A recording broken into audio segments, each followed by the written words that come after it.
My name is Thomas Leuthard and I'm a street photographer from Switzerland. I started photography in 2008.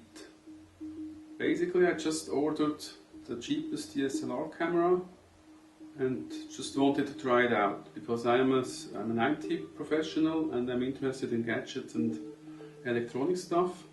So I just ordered that camera, a Nikon D40, and I went out shooting different things like all the other photographers who start from scratch. I booked also a camera course to understand the camera, and then I got the opportunity to go to Beijing, China, to work for my former employer at the Olympics for 3.5 weeks. And there I realized that there is a lot of things going on in the streets, and basically there I started street photography.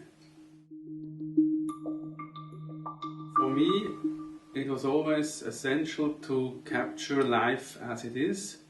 In my first photography courses there was a lot of beauty and fashion, and you had to wait for the models until they get dressed and the makeup was done. And there I figured out that I don't want to wait and not to change life as it is, and I always wanted to capture life authentically and straight as I get it or as I see it on the street. So I quit that course and I went out on my own on the street and just shot with my camera people that I met. When I'm in a very busy place like a train station or like a bus stop, I always scan the whole crowd for faces that are outstanding, that are interesting. These are mainly very old people or maybe people you would not see on the cover of a magazine because they are somehow different. I'm not interested in the average person, I'm interested in the special looking people who have maybe a story to tell just by their looking. I always try to capture people in their normal life situation, people doing something or people just being there looking into my camera. Sometimes I try to find structures or lines together with a human being completing this picture. Sometimes I look for combinations of background and foreground, like matching colors, matching structures. And sometimes I just look for interesting architectural buildings, huge ones, and then a small person walking into the frame is completing the scene. Actually, I don't want to express something with my pictures, I just capture what I see and what I think is interesting. I don't want to transport a message. I try to document life as it happens and show it the world through my eyes or through my lens. Definitely you can find always a person in the picture. When there is like a close shot, then you see a person's face looking into the camera. Sometimes I do architectural or like urban exploration with people in it, so then I have like a small person with a big architectural scene or like with lines and structure in the city. But I'm mainly famous for close-up shots where people look into the camera and that you see an authentic face, which you can instantly see that the scene was not staged or that you don't ask the person. Basically, a good picture is it then when I had an idea in my head and I could transport it straight to my sensor on my camera, that I got really what I wanted, and when it's something that is with an interesting like light situation or a very interesting face with an interesting character and an interesting expression. And of course, as a photographer, I have a closer relationship to my pictures when I maybe got some feelings by taking the picture.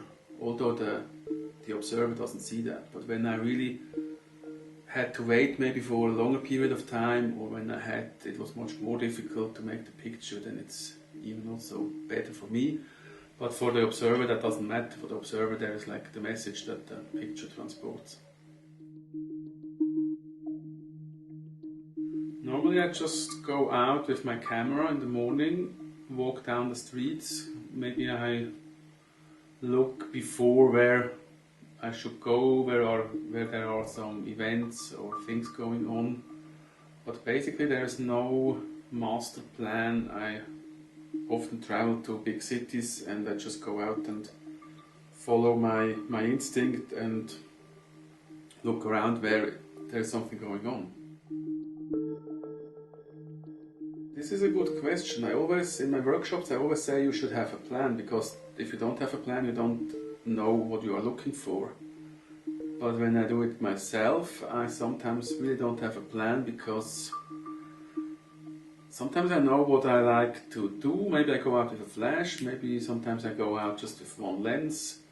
But most of the times I just go out and look around and take the shots I see. And since I do it for a long time, I'm not overwhelmed with all the things you see, because as a beginner when you go out you see just too many things. But I can already select what kind of things I would like to see or what I'm looking for. But often I don't have a plan, because I'm not that organized when I shoot myself. I think that's one of the most difficult questions. It's probably more an instinct thing, that I see something that interests me, I approach this person, I compose the shot, and most of the time the right moment is when the person looks at me and then I press the button. And when it's a combination with a background, the person just has to stand in the right, or walk in the right place to complete the picture. So this is more a composition thing. And when the person is close to me, then it's when the person looks at me within the first second I have to press the button, because then I get the essence or the most authentic look. Because after a second the person reacts, they either smile or they look angry or they show a reaction, and I don't want to show the reaction. I would like to show the first astonished kind of look when they realize the camera. Yes, maybe I look for the authentic look or the authentic expression of a person, yes, in very close distance. So I would like to show the person how they are, and in a moment when they don't control their expression.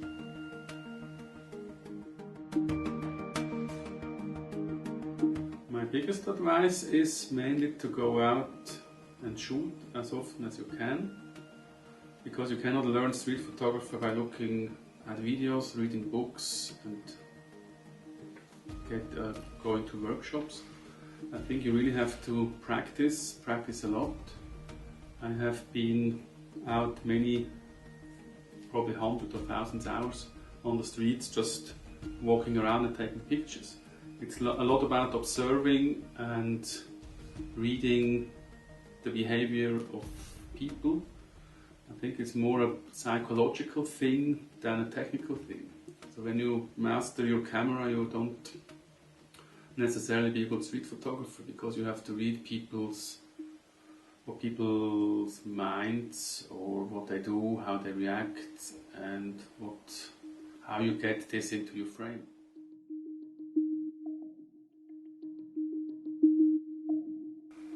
Try not to think too much while taking pictures. Just focus on the photo itself, because you can think about it afterwards as long as you like. But when you think while taking pictures and then you worry while taking pictures, you will not take the picture. At the moment I use an Olympus OMD EM1. This is a mirrorless camera with an electronic viewfinder, very fast autofocus and a very compact design.